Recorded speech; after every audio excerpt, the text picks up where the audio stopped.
Welcome to Living the Smarter Science of Slim, where we provide a scientifically proven lifestyle for long-term health and fat loss by eating more and exercising less, but smarter.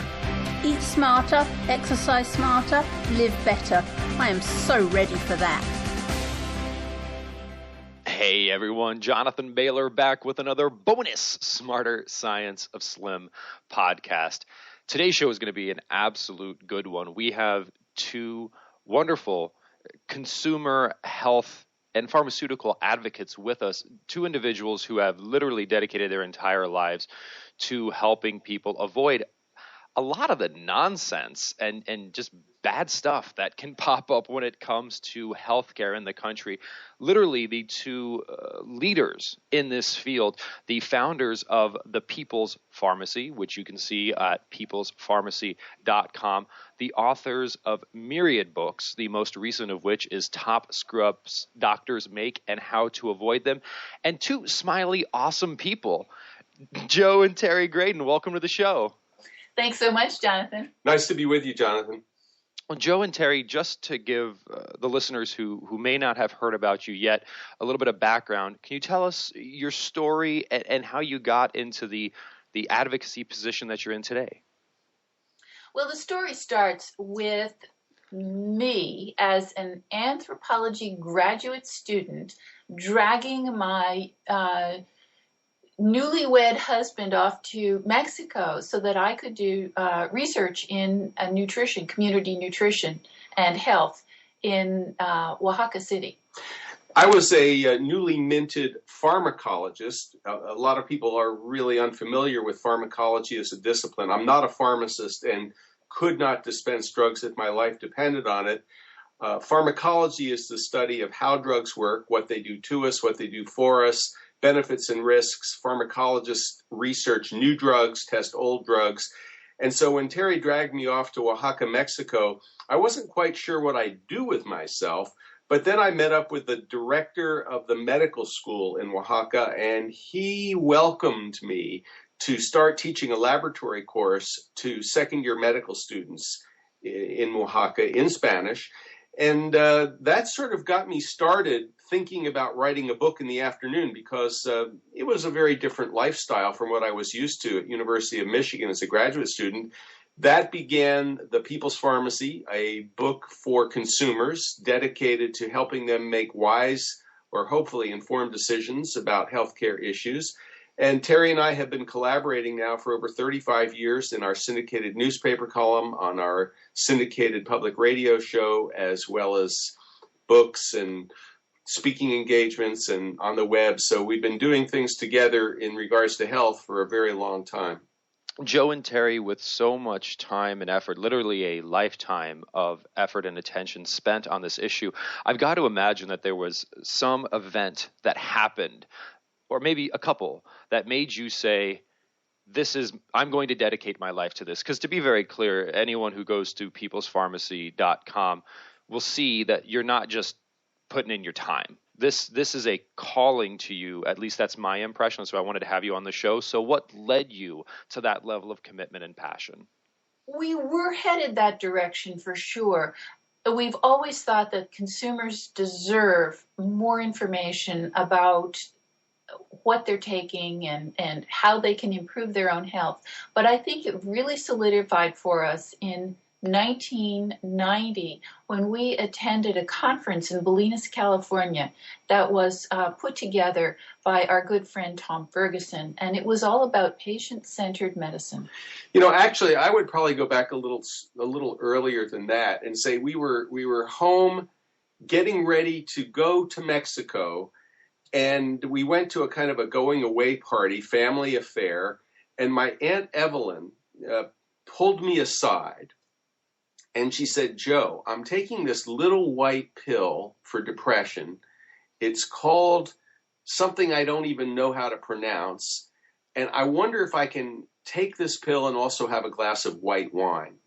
And for me, that was like a defining moment because all of a sudden I realized, wow, here's my beloved Aunt Evie taking a medicine and she doesn't even know what it is.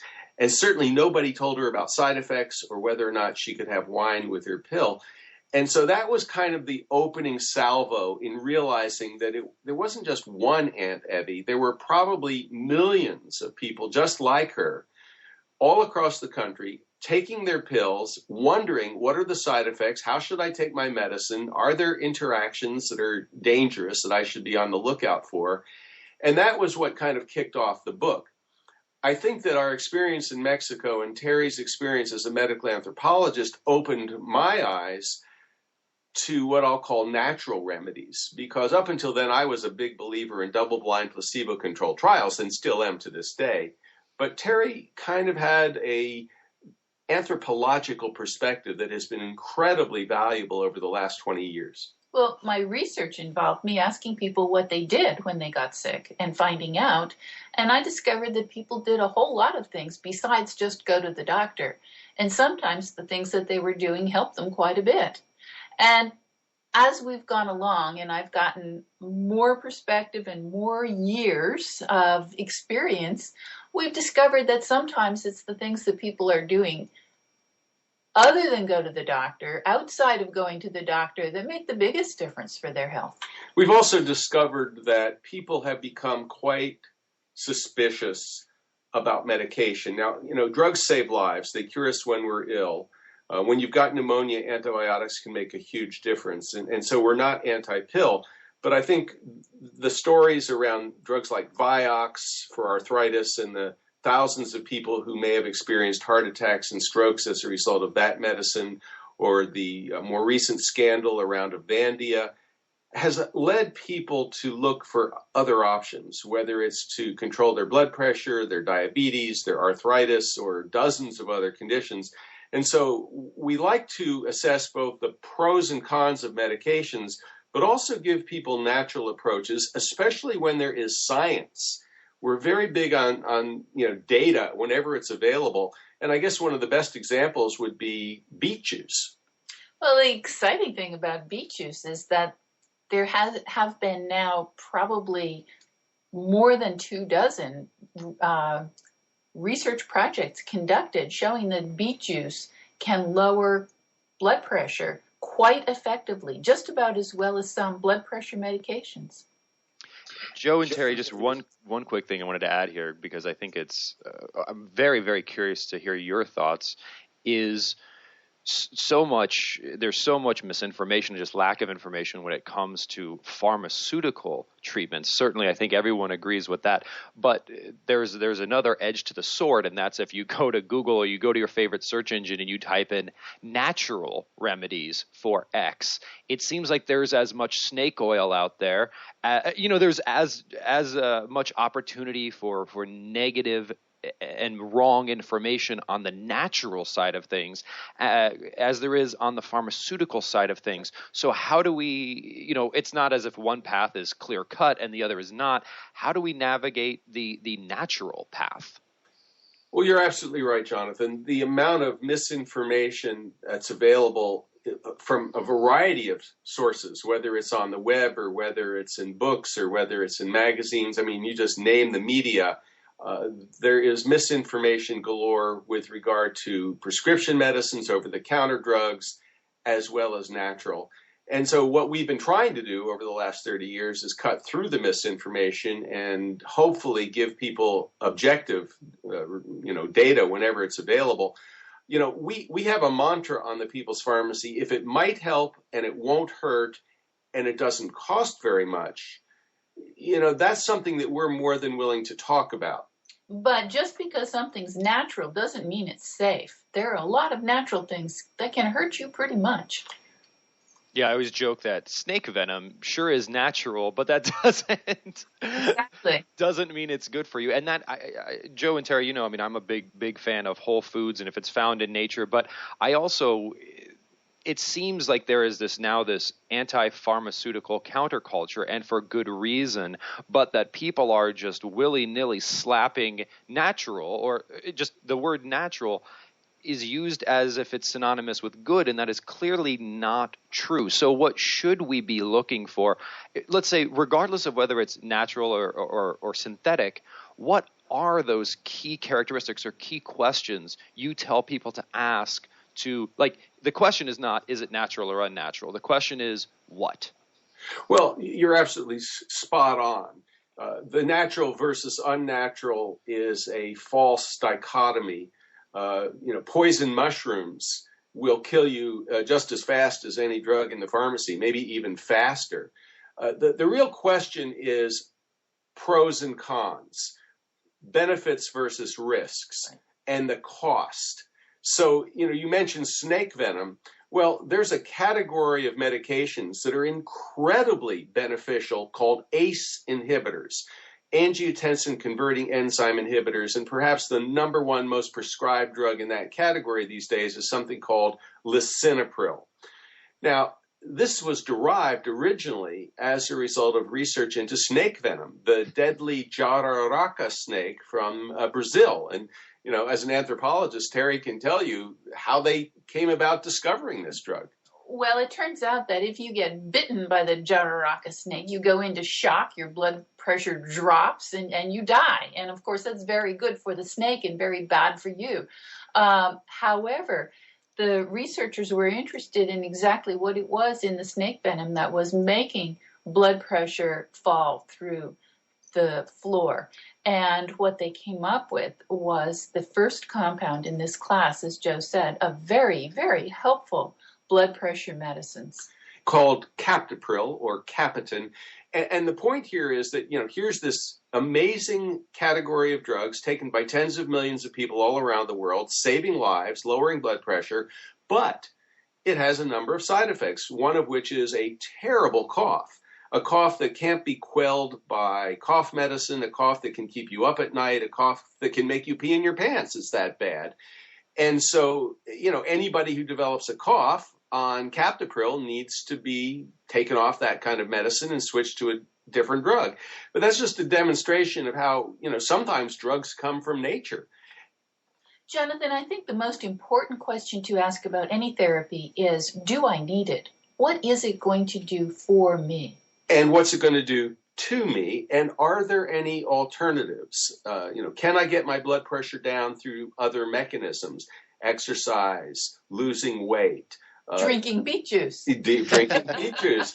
And so even if it was a natural remedy, in quotes, again, something we'd like to see eliminated from the lexicon, but even if it was an herb or a home remedy, the question is, might it help? How much might it help? And what are the risks? If you're trying to get rid of lice, the last thing you want to do is put kerosene on a kid's head. A stray match or a spark could be deadly. On the other hand, putting Listerine on a child's hair and rinsing with that is likely to kill the lice in about 5 or 15 minutes. And since people are gargling with it every day, the likelihood that it's going to cause very much harm on a child's head, slim to none.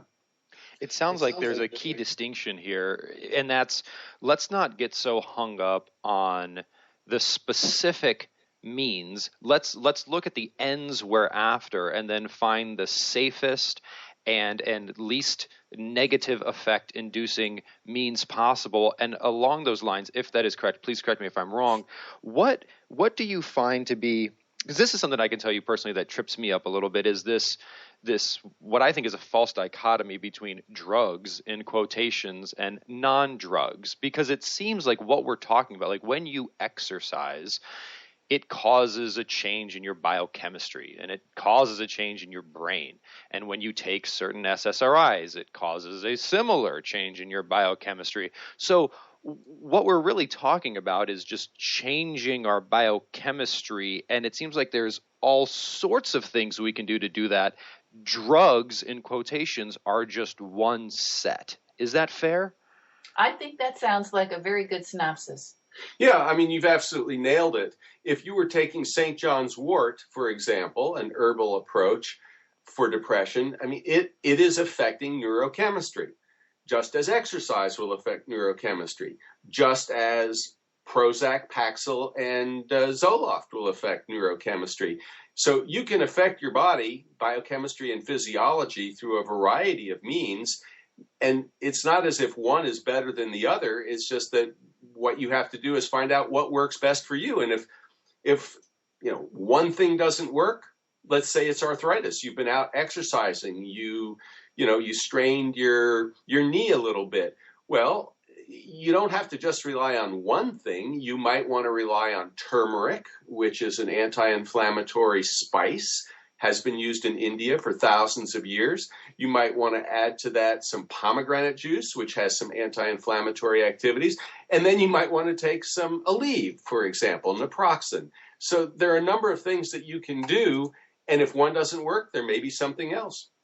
And it seems like the key thing to keep in mind is that nothing, correct me if I'm wrong, but nothing we could do, any of those approaches, has an effect or just one effect. It has a cascade of effects, and what we sometimes consider side effects is just a misnomer for the effects we don't like. But there are just effects, and for example, if hypothetically exercising could help you deal with depression, we have to look at the other effects of it. Can also reduce your risk of other conditions. It may also make you have more energy. It may also help you sleep better.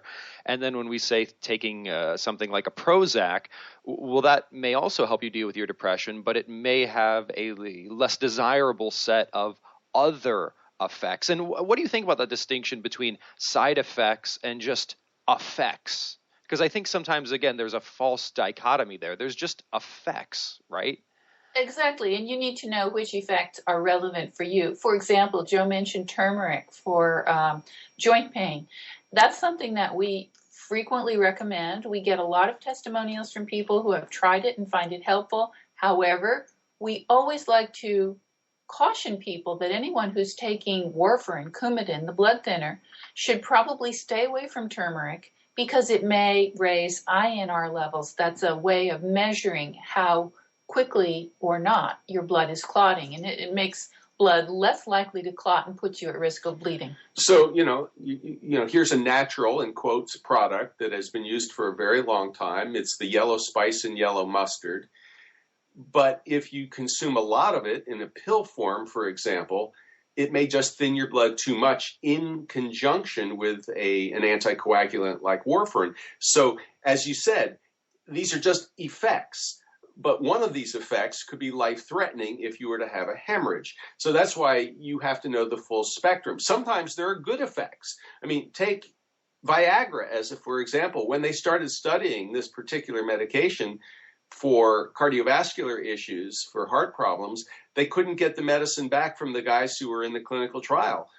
And they were sort of like, well, usually people give the pills back. Why aren't these guys giving these pills back? What's going on here? Well, they later found out that there was this other effect called erections.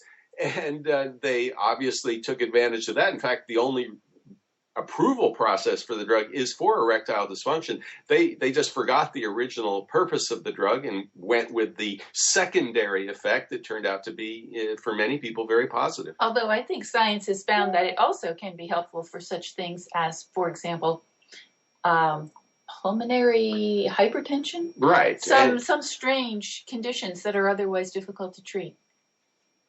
Well, Terry and Joe, I got to tell you, there's so many options out there available to us. Like you've mentioned turmeric, if I'm pronouncing that correctly. And I can imagine that a listener could hear this and say, oh, that's great. I'm going to go to Google and I type in help me with turmeric, or find good turmeric or cost-effective turmeric, and they will literally be deluged with a bunch of marketing and spam and virus-ridden pages of anything involving any treatment of any kind of condition is a minefield. What should we look for or see through when pursuing treatments for that which ails us? Well, a good, healthy dose of skepticism. I mean, pretend you're from Missouri, that you have to be shown the data. I mean, all you have to do is turn on the evening news, and of course, you will be inundated by prescription drug commercials. So it's sort of it's the same thing, except it's being pushed at you from TV and when you say going to the web and searching for, arthritis relief. And now all of a sudden you're hit by, hundreds of spam messages, or, here, try our particular brand of turmeric. So you're just going to have to be a little cautious. One of the things I like to do when I'm looking for information online is separate the information search from the search for a bargain. I don't want to get the information about the product that I'm looking for from the website that's selling it. I want to get it independently. And one of our favorite resources is PubMed. That's the National Medical Library. And so if you put turmeric or the active ingredient curcumin into a PubMed search, you will find dozens, hundreds, maybe even thousands of scientific articles. The abstracts are available free of charge, and you can do your own survey and your own research and say, oh, okay, that makes sense, or uh-oh, there's a problem. Or you may need a medical dictionary while you're reading PubMed, but most people can, make something out of it anyway. Well, and I think that takeaway of one, if you can't find anything in PubMed, which for a lot of these things is probably the case, so it's good to at least do a quick search. And then also the tip of, please, listeners, delineate your search for information from your search to purchase. Because it seems like if you just go out there looking for the information, you'll look at much different sources, you'll avoid conflicts of interest. And to be clear, I think it would be also a false dichotomy to say anyone who might provide you with the product will misinform you. That's not what we're saying, I think. It's just that see those as two distinct actions. Is that fair? Yes, I think so. Yeah, you've absolutely got it right, because, whenever there's a conflict of interest, and there often is, both in the world of medicine and the world of whatever we want to call this, alternative or complementary medicine, whenever there's a seeming conflict of interest where somebody has something to gain, be skeptical. And in terms of skepticism, how do we avoid taking that too far, right? There's every day we talked about, you turn on the news and it's just like, oh, if you go to the hospital, they're going to screw everything up and 20 million people die a year of mistakes. And certainly these things are all true.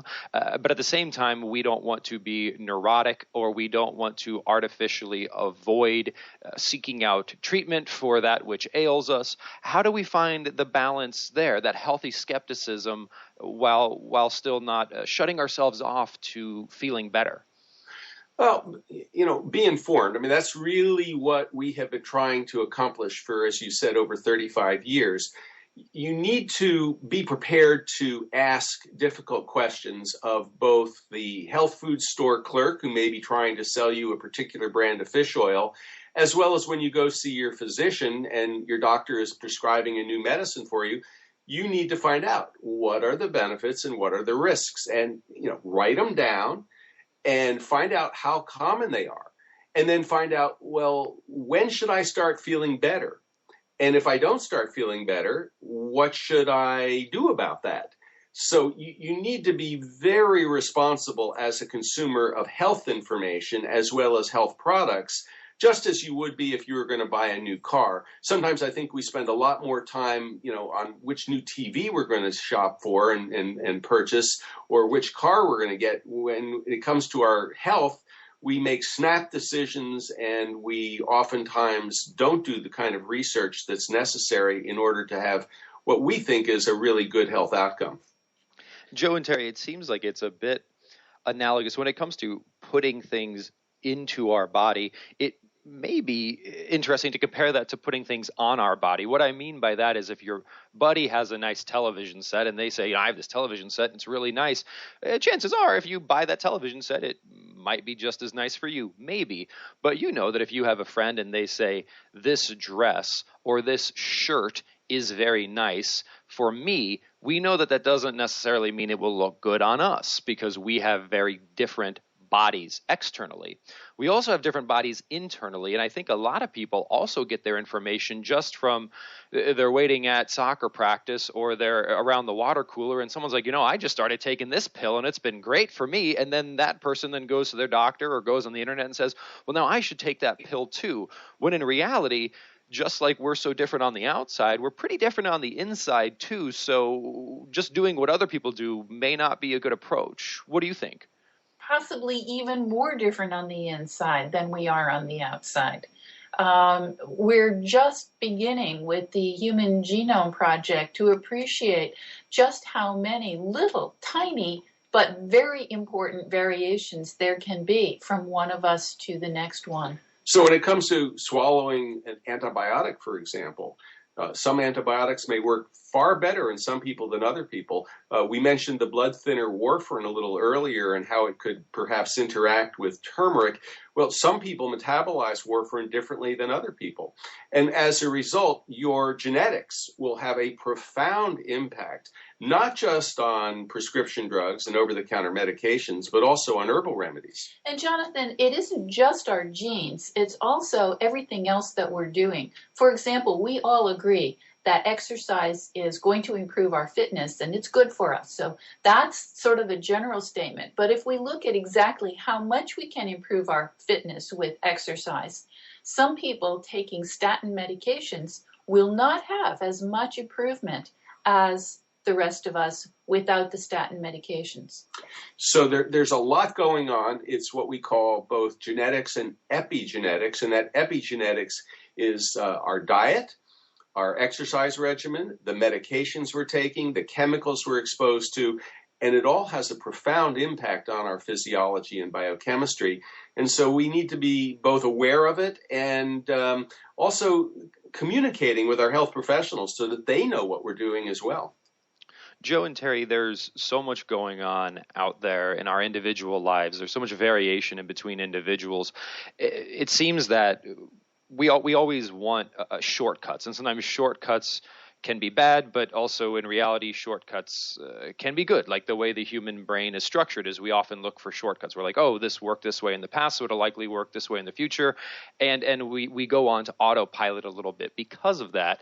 Just with practicality in mind, I'm wondering if there are any somewhat universal recommendations we could make in this arena. And one I'm curious to get your thoughts on is that given how much variation there is, given how much interaction there is between what we ingest and everything else, would it be fair to make a generalization in the sense that the more certain and absolute a website or a person claims to be, for example, eating whatever, wheatgrass will cure this in all people. If someone says that, it seems that to the extent that they are certain and not caveating what their statement is in any way, the more skeptical we should be. Because it seems, even in hearing you guys talk, the more I interact with people who are actually experts, the less you hear them say absolutist claims, and the more they say, well, it depends. and that can be frustrating, but in some ways I think it's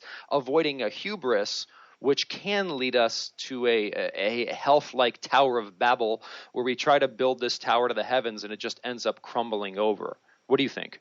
We have a tremendous challenge as health consumers in walking through this maze that you're just describing, where some people are absolutely adamant, this is the path to good health, and if you just take this product or avoid this other stuff, then you're going to be home free, versus the people who can never give you a recommendation because it's always in flux. So a perfect example would be sodium. I mean, we've been told for the last 30 years that, oh my gosh, salt is a poison and we have to cut back.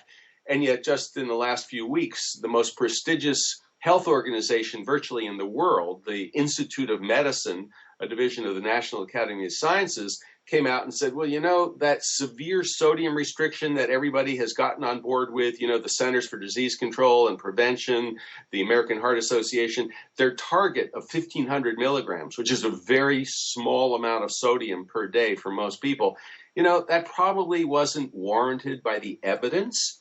So I would completely agree with you. When somebody says you must, everybody cut back on sodium for good health, probably there's a middle road. Well, just to follow up on what Joe was saying about sodium and salt, it turns out that, of course, there are people, plenty of people, maybe as many as a quarter or a third of the population that is salt sensitive. And if they eat too much salt, their blood pressure goes up.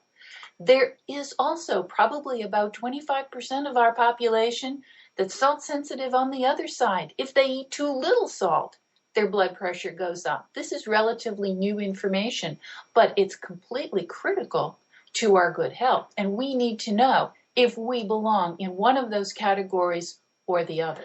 You mentioned a quick fix, and I think that whenever you hear about a quick fix or something that's supposed to be the answer to all of your health problems, that we would agree with you. Run the other way. We saw this with dietary supplements. For a long time, vitamin E was supposed to be the answer, or beta carotene was the cool dietary supplement that everybody should be taking. When we actually saw the research, what we learned was, separating these ingredients out of food is probably not such a good idea. Jonathan, a lot of times people will say, if it sounds too good to be true, it probably is. I think we're on board with that one. Yeah, and that's true of prescription drugs as well as the dietary supplements we've been talking about. When somebody came along and said, oh, we've got the perfect anti-anxiety pill. It's called Valium. And whenever you're feeling stressed or anxious or nervous, here, just take a pill. Mother's Little Helper was even in a song that you may remember going way back. But, clearly taking a Valium or a diazepam when you're feeling stressed isn't going to solve the underlying cause of the anxiety or stress, and that sometimes takes some extra work. So whether it's a sleeping pill or whether it's an anti-anxiety pill or whatever the pill or the dietary supplement, there really aren't that many quick fixes out there. It seems, this can become extremely complex. It might only be complex if what we're relying on are things outside of ourselves. Now, what I mean by that is not let's ignore all science and just trust our bodies. But what I do mean is, and I'm sure Joe and Terry, you guys get this a lot, is people will say, well, should I or should I not do X? And where X works for some people, doesn't work for other people, like most things in the world. And the question I often say back to these people, well, assuming X is not poison, like we talked about earlier, have you tried it? Did it help you or not? And if it did, then keep doing it. And if it didn't, stop. Like literally, it's complicated, but on the same level, isn't it so simple? If it's not poison and you can afford it and there's some reason to believe it could be helpful, try it. If it helps you, that's good. If it doesn't, stop.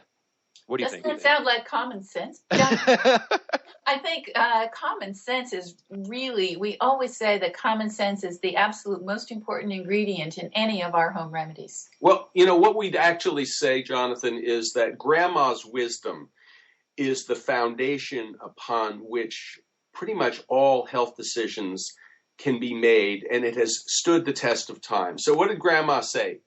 Eat your vegetables. Now science has confirmed Grandma was right, and the more vegetables you eat, the better off, the more colors, 5 to 7 helpings a day. What else did Grandma say? Get a good night's sleep. And she didn't mean 5 or 6 hours, and she didn't mean texting your friends at, midnight or 1 o'clock in the morning. She meant, 7 to 8 hours of sleep a night. She also said, go out and play, or a little hard work never hurt anyone. And by that she meant, go exercise. Move your body. If you're feeling stressed, chop some wood. But, go outside, get some sun on your face. I mean, she didn't know why sun was good, but she basically knew it, and she knew that exercise was essential for good health. In the wintertime, she gave her grandchildren cod liver oil, and we now know that vitamin D is essential. And then finally, Grandma said something else rather profound. It was self-serving in that it was, for Grandma's benefit too. She said, visit your grandma. And the research now, Jonathan, on social connection and social support is so strong. It's absolutely elemental to maintaining our good health.